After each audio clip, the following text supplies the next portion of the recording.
50,000 vanhu vakabhadhara kuti vaone Zex Manatsa nemudzimai wake vachitsvodana. Apo vange vatononokerwa kuvaona vanhu ava vachitsvodana munhandare yeRufaro Stadium mugore ra1979 muna August uri musi wa25. Panoitika michato yakawanda handisi tinotozivikanwa kuti tinotoenda tichinoita get crash kuti tipinde kuti tikwanise kunyoporawo zvakaita sana rice nechicken netumadhiringi tinenge turipo pamuchato. Asi izvi hazvisiri zvakaitika pamuchato waZex Manatsa. Vanhu vakatobhadhara kuti vaone Zex Manatsa achichata nemudzimai wake muRufaro Stadium mugore ra1979. Regai timbokudzoserai kumashure muhistory tichitaura nezvenyaya yemuchato waZex Manatsa uyezve nezvimwewo zvakaitika around him nebhendi rake uyezve nemhuri yake. Baba Zex Manatsa namai Stella Manatsa vachitaura neHerald mugore ra2018 musi wa16 May vanoti izvoni vakanga vasina kunyatsoita proper plan yewedding yavo ende zvinhu zvakangoitika nekuda kwaMwari. Tikatarisa hanzi vanga vasina kuva impressed nemahandlirwo anga achida kuitwa muchato wavo nedistrict office yekwaRusape uko. Ende zvinonzi izvoni ivo vakanga vachiti tanga tisingadi kuti muchato wedu unyanye kuita zveformal izvi. Vaida kuti muchato wavo uite sekunge zvanga zvakaita muchato waOliver Mtukudzi wanga waitwa earlier kuGwanzura Stadium zvakadadisa apo panga pakazarawo vanhu vachiratidza kuti varifarira. And ivo vakabva vazochuza kuti aiwa regai tiitire muchato wedu muRufaro Stadium sekuti vaiziva kuti vanhu they could come in their numbers to fill up that stadium. And yanga isingaiti kunge wedding vanhu vaMwari, yakanga yakuita sekuti yaive iri show sekuti kwakazara nzi vanhu vakapfachukira vamwe vakatotadza kukwana kupinda. And Rufaro Stadium is a 50,000 capacity stadium and vanhu vakapinda imomo vakazadza kufachukira. Ngatimbodzokerai muinhoroondo yababa Zex Manatsa tichitaura nezvakaitika musi uyu wakachata couple iyi. Sezvandambotaura ndati muchato uyu wanga wakuita sekuti yanga yava show ende kwanga kwazara fully packed baba muRufaro Stadium. Ende vaimbi vainetsa panguva iyoyo vakange varipo vachientertaina vanhu pamuchato uyu. Tikada kutarisa zvanga zvakaita sana Thomas Mapfumo vainetsa mukore uyu vachipisa zvisingaiti. Vana Teenage Kupo vaipisa mukore uyu. Tikatarisawo zvakaita sana Manu Kambani vaipisa panguva iyoyo. As unfortunately baba Oliver Mtukudzi couldn't make it kuti vaperformewo pamuchato uyu sekuti vakanga vane mamwe pressing commitments akazonyukawo musi iwowo. But zvisinei tikatarisa kuti pakapedzwa masports pakatanga kuperforma Teenage Kupo, nziyo yake yanonyanyisa kuzivikanwa inonzi Sylvia Hande kumagomo, tinoona kuti even hanzi the stadium on its own went down on their knees vachijamba vachijabula. Even pakapinda ivo baba Zex Manatsa vachinge vakusvika pavenue panguva iyoyo paitoperforma baba Thomas Mapfumo. And baba Thomas Mapfumo is the one who announced kuti couple yava kupinda mustadium. And hanzi ipapo apo stadium yese vanhu vakabva vasumuka vachijabula, vanga vari panze baba vakuda kuzama kutoita kuti mudhuri udonhe kuti vapinde vachionawo chiitiko chaitika muRufaro Stadium. Kwakabatanidzirwa baba namai Manatsa kwaive kwaaifiridhi naReverend kuti pakwanise kubuda marriage certificate, asi kwakazocelebraterwa muchato wavo ndiko kuMbare kuRufaro Stadium. Saka vakafamba kubva kwaaifiridhi neconvoy vakananga kuMbare.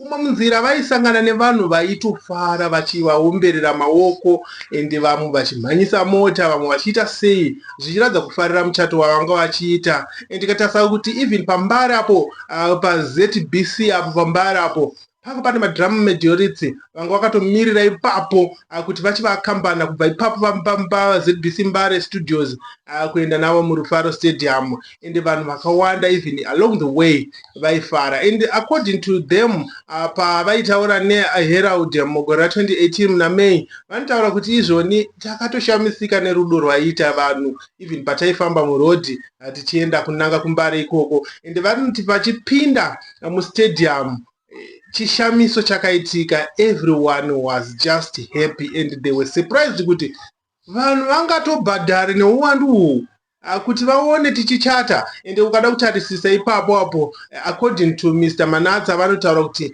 they made a lot of money from that wedding simply because a lot of people actually paid to attend their wedding. Mama Manatsa pavakataurawo mugorero ra2018 neHerald vanoti izvoni vakafara zvisingaiti nechiitiko chemuchato uyu, ende vanoti izvoni muchato uyu wakatoita a 2-day ceremony. Vanoti musi wekutanga panguva iyo vaigara kuSouthampton uko, panguva yekutanga day rekutanga vakatoinvita the closest family and friends, vakati uyai kumba, and vari kuti izvoni pakaurayiwa mombe yavanga vatenga kuEpworth uko, yabva yaiswa mucold room, and hanzi the beauty of it haina kuchekwa kuita mapisi. Vakati hanzi each and every family member or a friend aiuya ipapo aingodzinanga umo unocheka pauri kuda pamombe irimo umomo wouya wesa pabrai. Imagine that munhu achingouya achidambura zipisi rake achienda. Kadenda ndiripo varume ndaiita kubuda mashavi sekuti munoziva kuti shumba haifuri sora. Tichienderera mberi nenyaya yedu tichiona kuti muchato uyu wakaita 2 days dzakakwana, and kuSouthampton kwaingone maclose families, close relatives, close friends. Tichizotarisawo kuti vachizoenda kuRufaro Stadium ndopanga takupiwa isusu senyika. Vaivepo panguva iyi vakaona chiitiko ichi vanoziva kuti chiitiko chakadadisa chakaita kuti even mbiri nemukurumbira wamukoma Zix Manatsa uenderere mberi kudarika zvawakanga wava.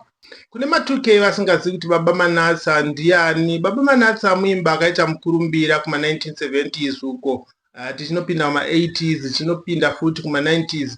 Baba Manatsa vakaita mbiri nenziyo dzavo dzakaita sana Chipo Chirorwa, zvakaita sana Chetule Anavhara Bottom. Mazhinji matracks iwawo munomaziva akaita mukurumbira zvakaipisisa munyika yeZimbabwe, and Baba Manatsa ndivo vaifamba nebhendi rainzi Green Arrows, and patime iyoyo vanhu vazhinji vanga vasingaiti mazita emabhendi andingati akanyanyokugarirwa pasi akanyatsofungwa, but Baba Manatsa vakagarira pasi vakafunga zita rebhendi, vakafunga kuti zita rebhendi randingapa bhendi rangu nderekuti Green Arrows, and pakuti green ichisignifya eternal life, tikatarisa kuti arrow it signifies sharpness. Saka vaida kuzama kutaura kuti sharp eternal life or eternal life iri speed like, but ichienderera mberi nekuenda. But patime iyoyo mabhendi akawanda vaiti kana vachipa mazita kumabhendi avo vaingoti Mangura Stars, vamwe vangoti chakuti orchestra, vamwe vati chakati boys, vamwe vati. But the fun part ndekutoti vanhu vanodana mabhendi avo kuti maorchestra, and I guess you know kuti an orchestra ibhendi rinenge rakaita sei. An orchestra ibhendi rinenge richiridzwa nema-instruments anodarika 100, but muno muZimbabwe toziva kuti mabhendi edu ese ma-instruments edu hadariki 5. Mazhinji achona kana munhu anotori nebhendi hombe ma-instruments anenge ari maybe 6 or 7 depending. Tichidzokera kuna Baba Manatsa. Baba Manatsa vane vana vavo vavakaita, tikada kutarisa the likes of ana Aaron, tikada kutarisa Benjamin ndo wamunoziva anonzi Tendai Manatsa. Tichiendera mberi tichiona zvakadaro, ende pavana vavo ava ukatarisa between Aaron and Benjamin, zita ravo revakomana ava rinoita kakuraima nezita futi reGreen Arrows Band. Ukada kutarisa kuti Aaron inoda kuita sekuti arrows, ukada kutarisa kuti Benjamin shineka kuda kuita nekuti band. So Baba Manatsa life yavo yese yaive evolving around music, yaive evolving around kuti pakurira zvinhu zvinoita kuti isusu tinakidzwe.